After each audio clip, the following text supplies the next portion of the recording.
Discovery en la escuela.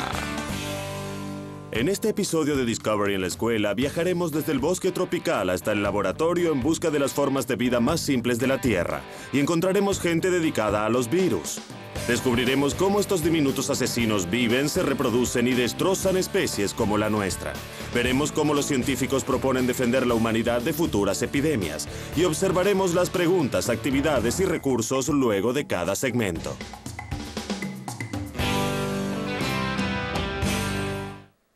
A continuación, preguntas de estudio y discusión para todos sobre los virus, primera parte. ¿Cómo se reproducen? ¿Cómo contribuyó la Primera Guerra Mundial a la pandemia de influenza de 1918? Compara e identifica las diferencias en los trabajos de Edward Jenner y de Jonas Salk. ¿Cómo puede el éxito de estos virólogos convertirse en un ejemplo para los científicos modernos que investigan nuevas amenazas? Discovery en la escuela presenta ahora Todo sobre los virus, primera parte. Discovery en la escuela.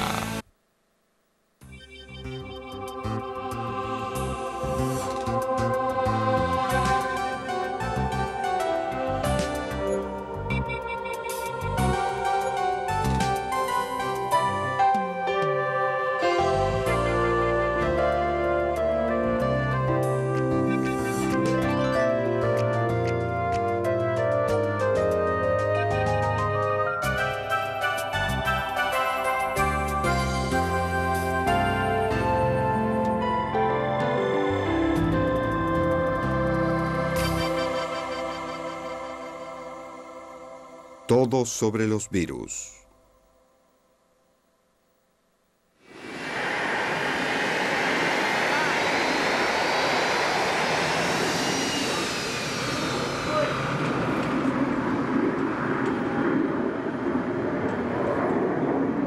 Estos médicos del ejército se están preparando, no para una guerra, sino para el estallido de un virus. Una batalla donde un apretón de manos puede ser más letal que una bala. Apártense. Donde los adversarios se cuentan por millones. Donde nada es constante, pero el cuerpo está en juego. Los virus están en el margen de la vida. No podemos olerlos, probarlos, ni verlos, pero ellos están allí. Los asesinos más pequeños. En el aire, en el agua, en cada ser vivo del planeta. Son las formas de vida más diminutas y simples de la Tierra, aunque saben cómo entrar a nuestros cuerpos, secuestrar nuestras células, engañar a nuestras defensas. Los virus son antiguos. Algunos creen que más antiguos que otras formas de vida. Y son pacientes. Sin una célula viva para invadir, esperan en una forma cristalina en algún lugar entre la vida y la muerte. Algunos pueden esperar siglos. Su única meta es reproducirse. Los virus son todo voluntad. Cuando los virus están en el medio ambiente, son básicamente fragmentos de información genética envueltos en un código de proteínas u otra protección, vulnerables a todos los elementos en general, y a la espera del próximo ser vivo en el que puedan crecer para extenderse, infectarlo y propagarse. Es una forma de vida que no puede subsistir. No tiene la maquinaria para vivir. Solo puede hacerlo invadiendo y utilizando otra célula para cumplir su propósito. Y cuando utiliza células humanas, somos derrotados. Las enfermedades provocadas por los virus son una fuerza tan poderosa en la historia de la humanidad como la guerra y los desastres naturales. En el siglo XV, los italianos la llamaron influenza porque creían que era provocada por la influencia de estrellas y planetas. La viruela apareció por primera vez en la literatura china hace 3000 años. Ha sido extinguida. Hay 7 clases diferentes de herpes. Una es la varicela. Lo más probable es que tengas herpes ahora. Al kuru se lo encuentra solo en tribus caníbales de Nueva Guinea. Se transmite al comer cerebro humano. Puedes sentir que tus resfríos son iguales, pero no es así. Hay cientos de clases de virus de resfríos. En tu vida quizás contraigas al menos 50. Y la lista continúa. Tan común como un resfrío, tan mortal como el SIDA. Los virus son el origen de muchas desgracias. Hay virus que se contagian en la oficina y otros que los niños traen al hogar desde la escuela que causan enfermedades menores. No diagnosticamos virus específicamente. Entonces, a menudo, los pasamos por alto y no les prestamos la atención que deberíamos. Siempre ha sido difícil identificar un virus. Los más poderosos microscopios solo pueden aumentar objetos hasta 2000 veces su tamaño. Revelan un mundo acuoso de bacterias y criaturas unicelulares, alimentándose, moviéndose, multiplicándose. Lo que no podían ver era el fantasma que destruía células con una magnífica eficiencia.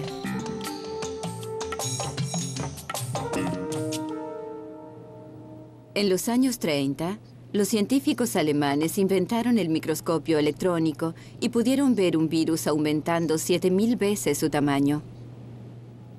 En lugar de fuertes olas de luz, utilizaron diminutos electrones. Una mirada a través del microscopio electrónico cambió instantáneamente la definición de la gente de los límites de la vida. Descubrieron organismos tan pequeños, millones y millones podían caber en un píxel de nuestra pantalla de televisión. Examinados por electrones, los virus fueron descubiertos para ser esferas y agujas y formas geométricas. Parecían demasiado simétricos para estar vivos.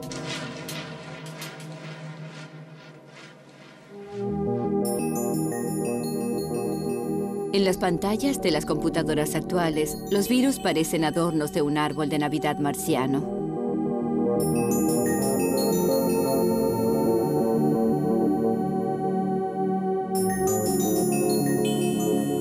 Este es el virus del SIDA. Su núcleo contiene la información genética que necesita para duplicarse.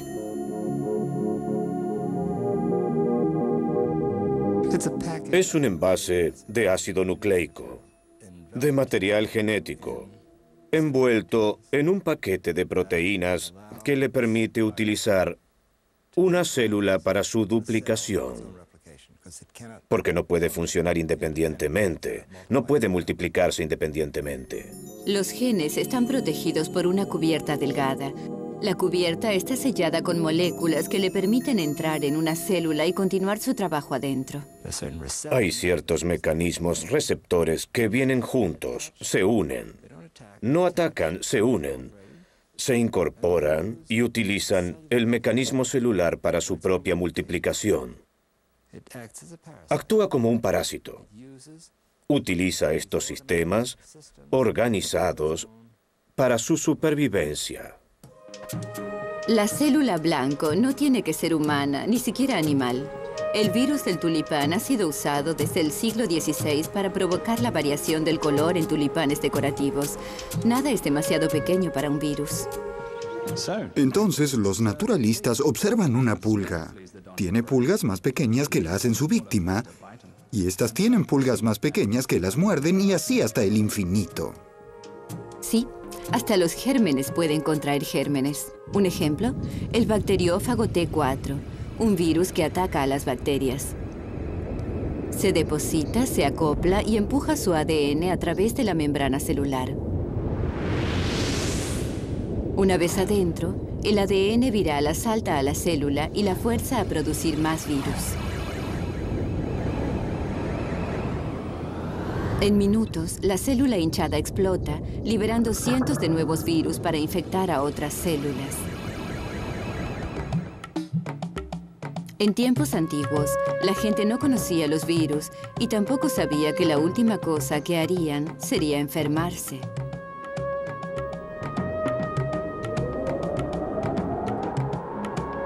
¿De dónde venían las enfermedades? ¿Era la ira de los dioses? ¿Profecías? ¿Hechicería? La gran peste roja que asoló durante las guerras del Peloponeso en el siglo V a.C. puede haber sido tifus o fiebre escarlata o sarampión. La viruela fue el flagelo de la Edad Media. Mató a cientos y dejó numerosos sobrevivientes desfigurados. Cuando los arqueólogos del siglo XX abrieron las tumbas egipcias, hallaron detalles que podrían haber sido de poliomielitis. Pero las enfermedades en el pasado estaban limitadas por el tiempo y el espacio. El mundo aún no había experimentado las epidemias globales a escala global.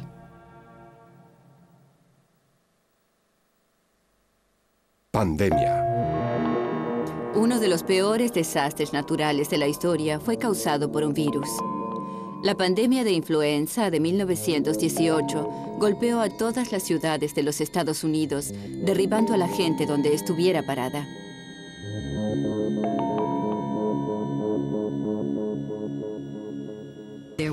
Había al menos 20 millones de personas muertas en todo el mundo.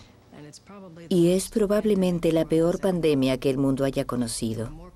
Había más gente muerta por influenza que en la Primera Guerra Mundial.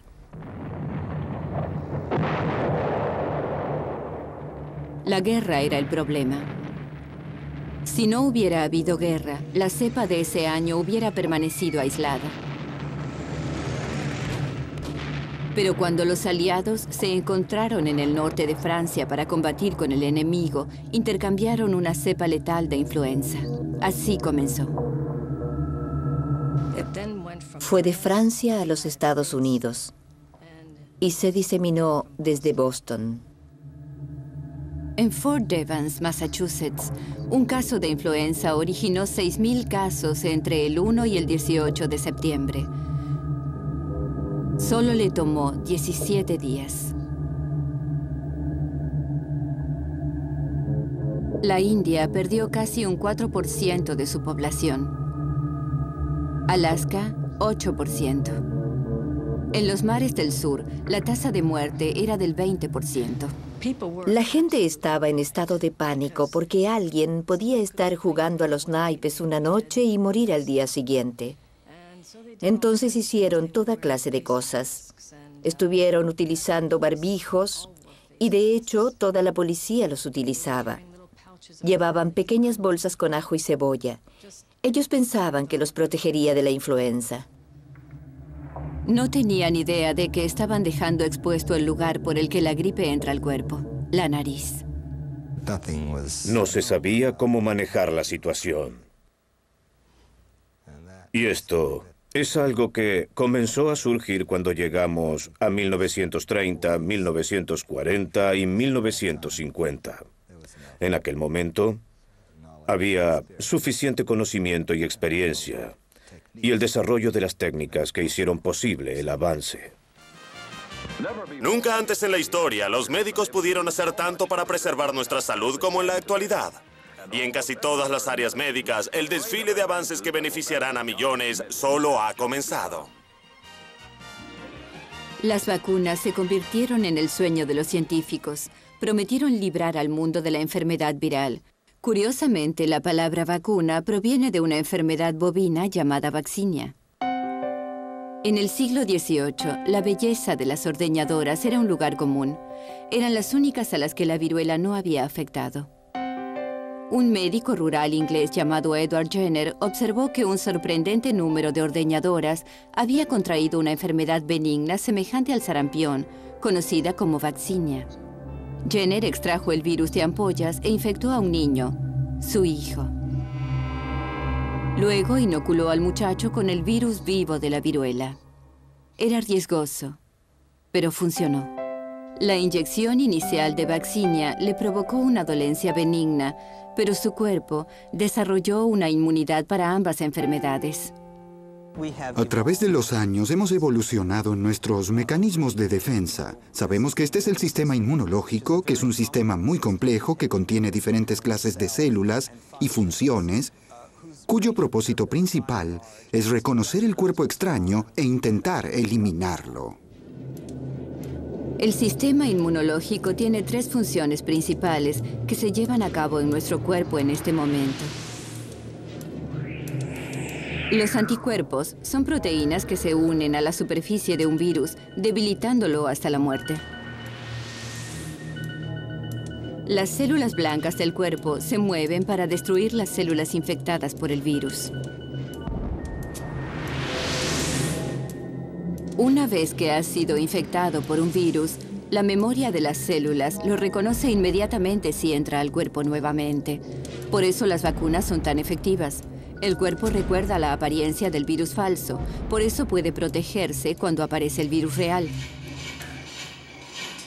Una de las formas más comunes de hacer una vacuna es hacerla crecer en un anfitrión artificial.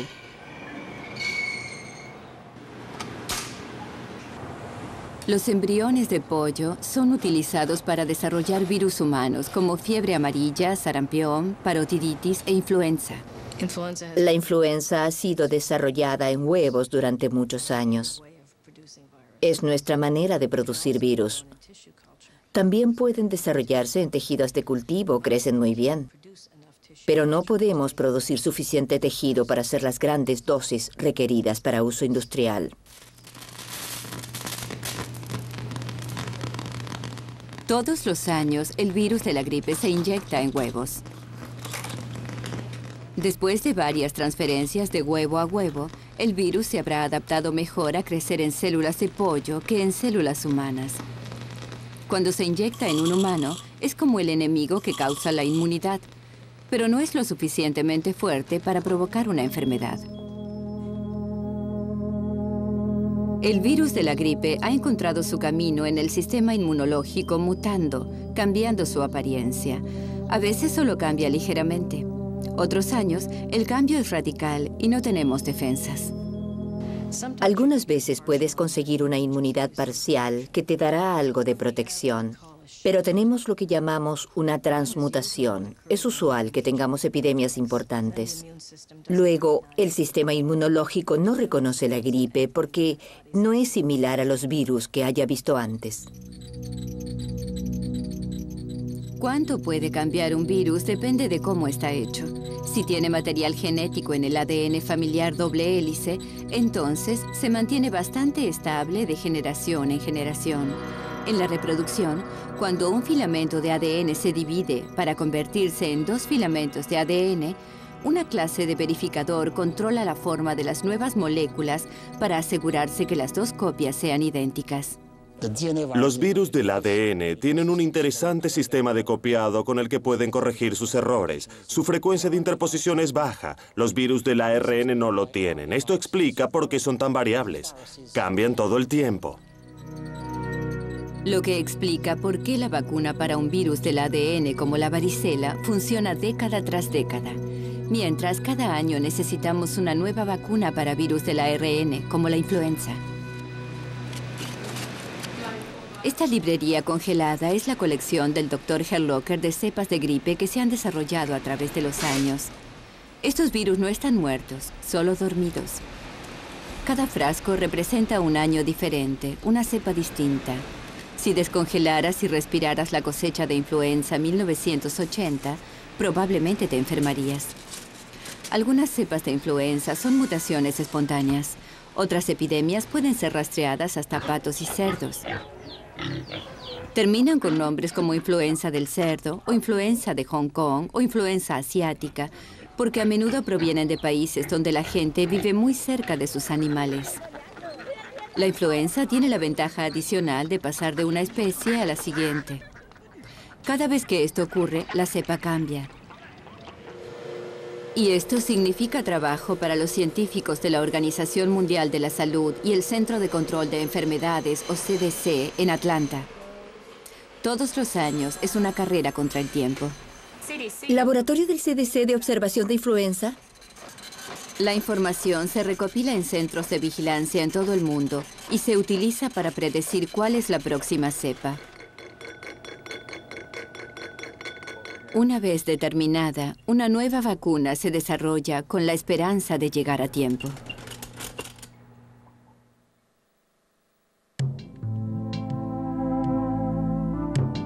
El pánico de la poliomielitis. Es difícil imaginar un mundo sin vacunas para enfermedades como la influenza, viruela o polio. En la primera mitad de este siglo, la gente entraba en pánico cuando los niños contraían fiebre y dolores musculares. Podía no ser nada. Podía terminar con los niños pasando sus días en un cilindro presurizado, al cual todos llamaban el pulmón de acero.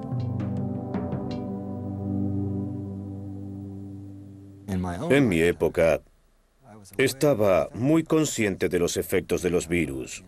En 1916, por ejemplo, 2 años antes de mi nacimiento, hubo una epidemia de poliomielitis severa en los Estados Unidos, sobre todo en Nueva York. Y luego, nuevamente en 1918-1919, tuvimos una epidemia de influenza grave. Y en ambos casos el efecto fue devastador. Por supuesto, yo era muy joven para entender el significado, pero recuerdo los cuerpos retorcidos y los ataúdes.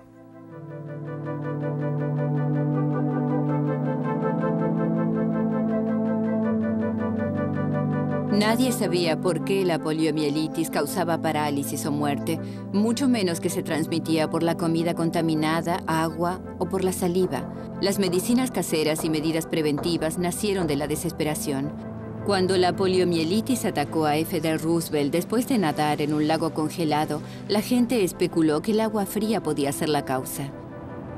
A fines de 1940, el joven Jonas Salk estaba en camino de convertirse en el héroe de los padres del mundo moderno. Dediqué toda mi vida a ser médico. Ese es el camino que elegí para practicar la medicina. Y ese ha sido el sentido de mi vida. Tratar de evitar la enfermedad, sanar o curar de alguna manera. Científicos de Harvard encontraron la manera de reproducir el virus de la polio y Salk tuvo la materia prima que necesitaba para desarrollar una vacuna. Mi hipótesis era que se podía lograr la inmunización contra una enfermedad viral sin experimentar infección. Hasta entonces se creía que uno tenía que experimentar la infección como en el caso de la viruela, la rabia y gran cantidad de virus. En este laboratorio de la Universidad de Pittsburgh, Salk destruyó el virus de la polio con formaldehído para evitar que causara la enfermedad. En 1955, luego de probarlo en él, comenzó a inocular niños. El virus muerto alertaba a sus sistemas inmunológicos sin enfermarlos. Fue una de las mayores noticias en la historia de la medicina. En los Estados Unidos, 2 generaciones crecieron sin conocer la angustia de la enfermedad. Son gajes del oficio, como suele decirse. Y fue apreciado, especialmente por sus padres, para quienes el miedo había desaparecido.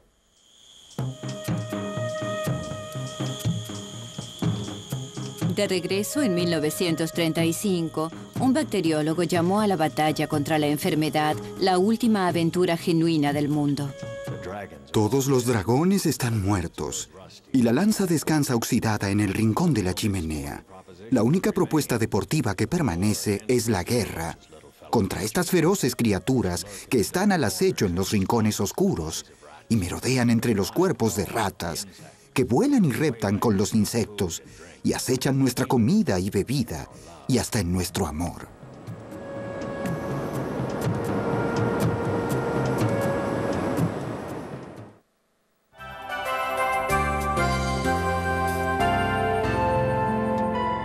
Todo sobre los virus.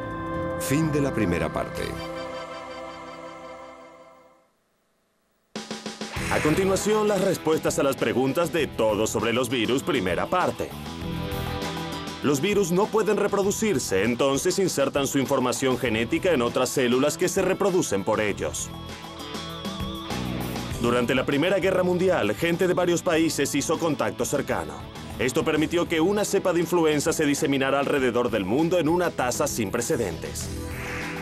Realiza esta actividad en tu clase. Dibuja e identifica un diagrama de una célula animal y un virus. Luego haz una lista de todas las semejanzas y diferencias entre ambas. ¿Por qué se considera que el virus existe entre la vida y la muerte? Para aprender más, Discovery en la Escuela te sugiere visitar la siguiente dirección en Internet. Pídele a tu bibliotecario que te ayude a explorar los diferentes recursos que tu biblioteca tiene para ofrecerte.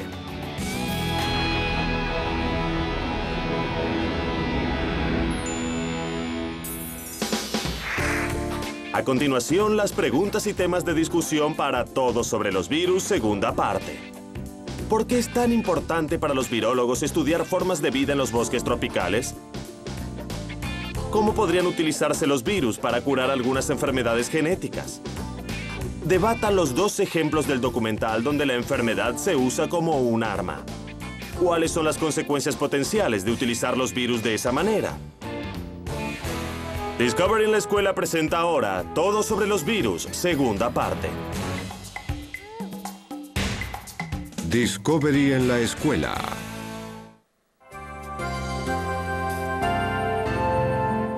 Todo sobre los virus, segunda parte.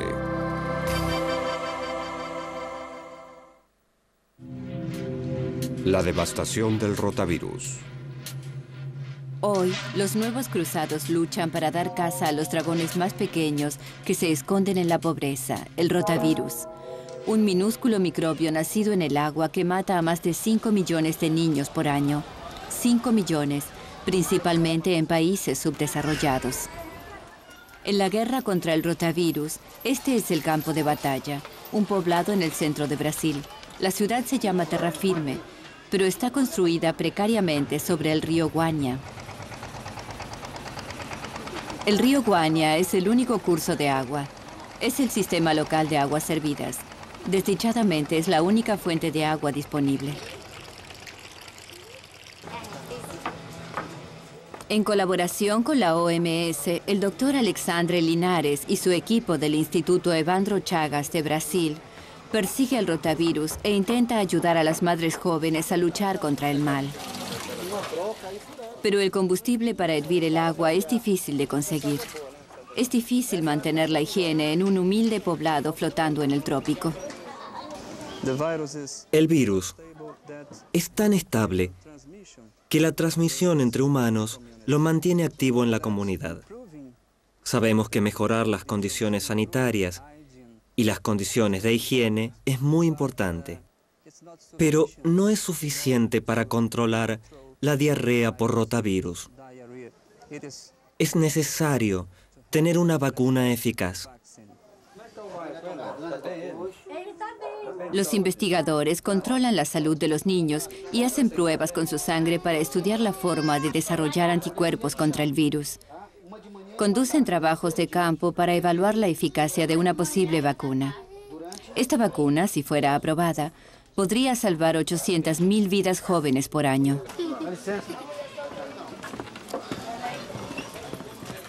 Requeriría una inmunización a gran escala, área en la que la OMS tiene probada experiencia. La muerte de una enfermedad. En 1967, decidieron exterminar una enfermedad, la viruela. Nunca antes habíamos extinguido una infección. Con la viruela fue la primera vez que todo el mundo se unió y decidió que, ya que llevamos algunas especies a la extinción, podíamos hacerlo por una buena causa para variar. Equipos internacionales de médicos y enfermeras fueron